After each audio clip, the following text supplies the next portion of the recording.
श्री राम ज्योतिष India YouTube channel में सभी ज्योतिष प्रेमियों का स्वागत है। आज की कक्षा का विषय प्रसंग है प्रश्न लग्न और संबंधित भावों के फल विचार हम कैसे करें।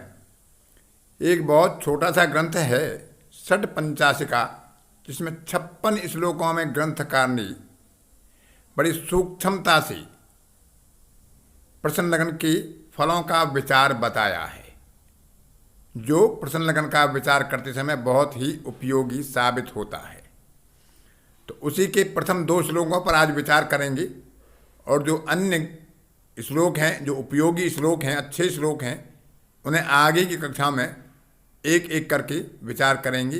तो प्रारंभ के 2 श्लोक जो प्रश्न लग्न की प्रारंभिक स्थिति को बताते हैं, उन पर विचार करेंगे। ग्रहों की स्थिति क्या होती है, शुभ ग्रहों का प्रभाव क्या होता है, पाप ग्रहों का प्रभाव क्या होता है, और प्रश्न लग्न में जो 4 प्रमुख भाव हैं, केंद्र के भाव, वो प्रमुख रूप से बलवान भाव माने जाते हैं।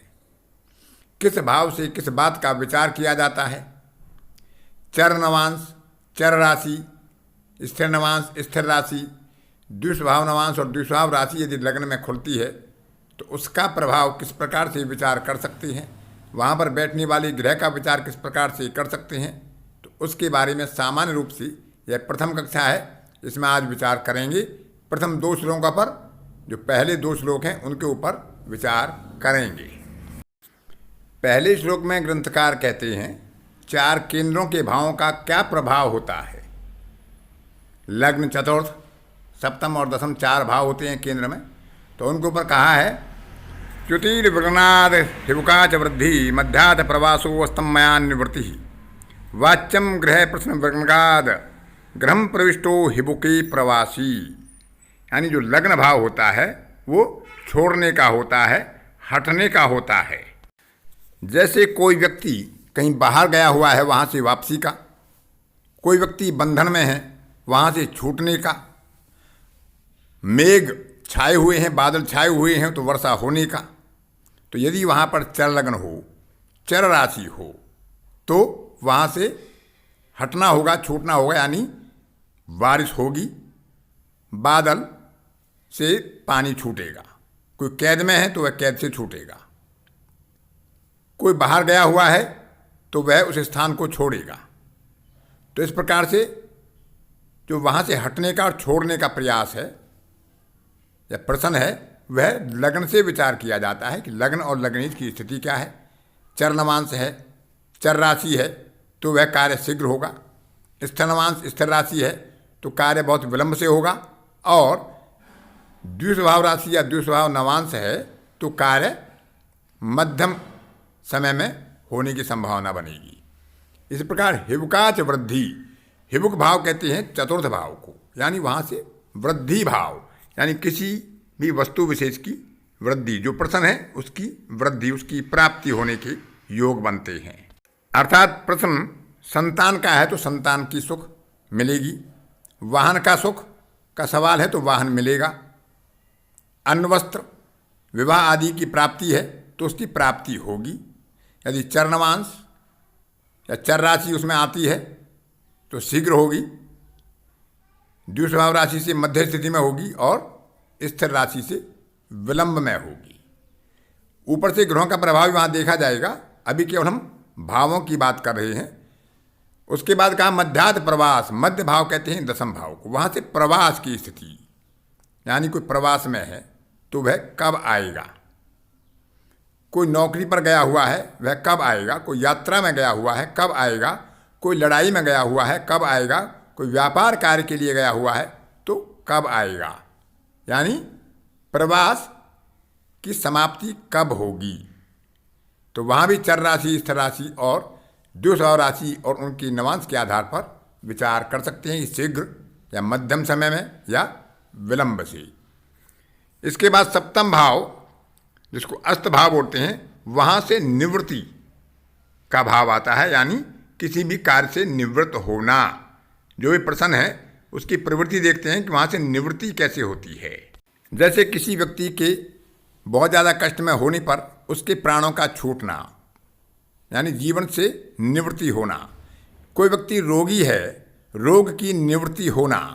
किसी व्यक्ति के ऊपर ऋण बहुत बढ़ गया है, ऋण से निवृत्ति होना, शत्रुओं से किसी व्यक्ति को कष्ट है, शत्रुओं से उसकी निवृत्ति होना।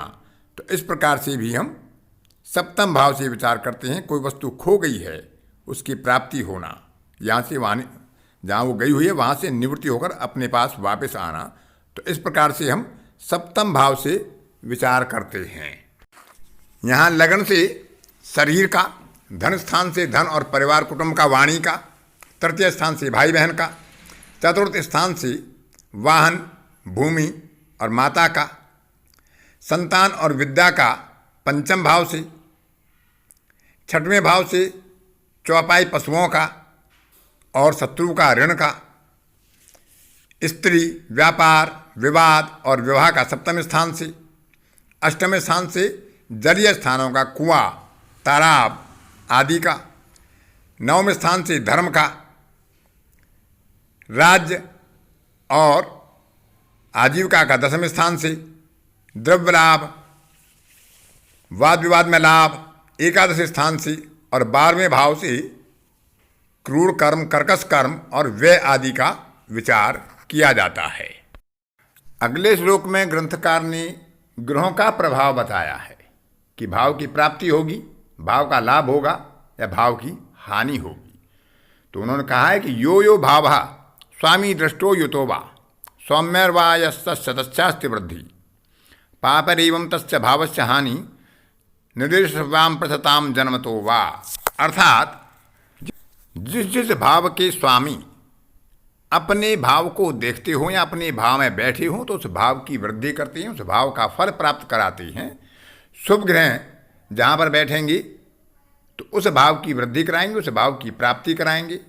क्रूर ग्रह होंगे, पापी ग्रह होंगे तो संबंधित प्रश्न की या संबंधित भाव की हानि कराएंगे। शुभ ग्रह आप सभी जानते हो कि बृहस्पति और शुक्र शुभ ग्रह हैं। बुध पाप ग्रह के साथ होगा तो पाप ग्रह का प्रभाव देगा, अकेला होगा या शुभ ग्रह के साथ होगा तो उसे शुभ ग्रह माना जाएगा।